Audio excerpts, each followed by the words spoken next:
Our episode mentions that China has organized many cultural exchange activities, such as the Joyful Chinese New Year Global Tour. Have you heard of or participated in such activities? Drawing from your experience, what cultural exchange activity would you propose between China and your country, and what impact would you expect from such activities? Yes, I've heard about the Joyful Chinese New Year Global Tour, and I have also participated in several cultural activities organized by my university during the Spring Festival. So these events are full of warmth. We share food, traditional performances, and stories that help us understand Chinese culture more deeply. If I could propose a cultural exchange activity, I would love to see a China-Pakistan Art and Culture Week where young artists and students from both countries can showcase painting, calligraphy, music, and traditional crafts together. That sounds great. While I haven't personally participated, I'm aware of these meaningful cultural activities. I will propose establishing Malaysia-China Digital Culture Weeks. For example, we could showcase Penang's heritage buildings alongside Fujian Tulou buildings, creating new platforms for cultural dialogue while supporting creative industries in both countries. I have also heard about the Joyful Chinese New Year Global Tour through social media. Though I haven't participated in it in person, I have seen videos of the activities like dragon and lion dances. I think it's a great way to share Chinese traditions, and I would propose a China-Egypt Youth Civilization Heritage Workshop. It would bring together young people from both countries to work on cultural heritage protection, archaeology, and traditional craftsmanship, such as restoration training at the Forbidden City in China, and experiential archaeological projects at the Pyramid or Luxor in Egypt. Yeah, those are truly creative ideas for strengthening cultural understanding between China and your countries. To promote cultural exchanges, mutual learning, and common development, China has hosted some events such as the Conference on Dialogue of Asian Civilizations. In your country, what collaborative measures are taken to promote cultural interaction with other countries? Malaysia actively promotes cultural interaction through institutional frameworks. Our Ministry of Culture, Arts and Tourism regularly organizes Malaysia Week events abroad while hosting international festivals. These platforms create meaningful dialogues for cultural interaction. In Egypt, we also actively promote cultural interaction with other countries through several collaborative measures. First, we jointly host cultural events such as the Yanti Meets the Nile Civilization Dialogue, featuring examinations that display artifacts from Egypt and China. Second, Egypt works with international organizations like UNESCO and other nations on heritage protection projects. Third, we encourage people-to-people exchanges through education and cultural festivals, welcoming foreign students and inviting global artists to showcase their traditions.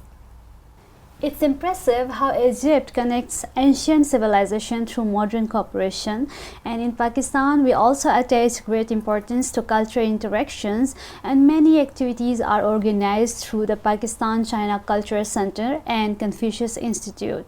So as a Mandarin teacher at the Confucius Institute myself, we have organized and participated in various cultural events from calligraphy and paper cutting workshops to Chinese festival celebrations. We also have other programs that celebrate cultural diversity such as art exhibitions and language competitions.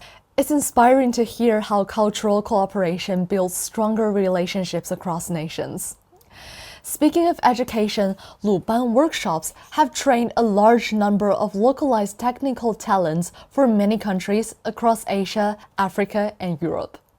In your country, how does the vocational education system support the development of local industries or meet employment needs? Do you think the model of China's Luban workshops can provide new ideas for your country? Egypt's vocational education supports local industries by offering measures aligned with key sectors like tourism, textiles, and agriculture, and by partnering with enterprises to provide practical, job-oriented training. The Luban Workshop model offers useful inspiration. Egypt could adopt its localized and industry-linked training approach to develop programs in fields such as new energy and digital technology, helping strengthen industry development and increase employment opportunities. Linking education to industry is really insightful, and we do that too. In Pakistan, vocational education plays a key role in supporting industries like energy, construction, and technology. And many technical institutes focus on training students with practical skills that directly meet the needs of local industries. So I believe the Luban workshops model from China can provide great inspirations for Pakistan, and these workshops combine skill training with modern technology and international cooperation. Exactly what developing country needs. I agree with both of you. The connection between education and local industry is essential. Malaysia's vocational system also focuses on industry-linked training through polytechnics, offering courses like semiconductor technology. However, China's Luban workshop model could significantly enhance our approach by introducing its standardized curriculum for emerging fields like e-commerce logistics, directly addressing skill gaps in our digital economy transformation. Yes, your points about how education and skills training can be vital for local industries are really insightful. Now, let's turn to city-level international cooperation. China has established sister city relationships with more than 150 countries and regions. How are exchanges and cooperation between cities in your country and in other countries usually carried out? In Pakistan, sister city relationships are becoming more active, especially with Chinese cities. For example, Islamabad and Beijing have developed partnerships focusing on trade, education, and culture. So through these sister city programs, cities often exchange delegations, organize business forums, and promote tourism and student exchanges.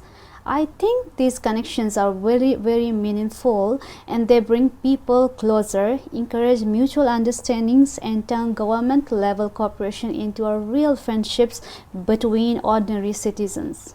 That's true. These relationships really help connect people at a deeper level. Malaysian cities also establish international cooperation with cities in other countries.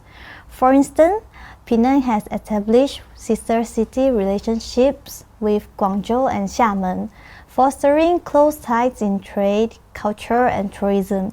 Exchanges and cooperation between Egyptian cities and foreign cities are carried out in several ways. For example, we establish sister city relationships with cities in other countries to promote culture and economic understanding. We also organize visit and exchange programs to learn from other cities' experiences in urban planning, tourism, and public service management.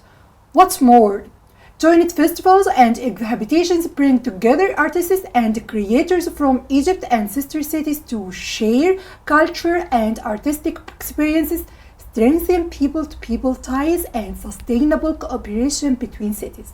Thank you so much.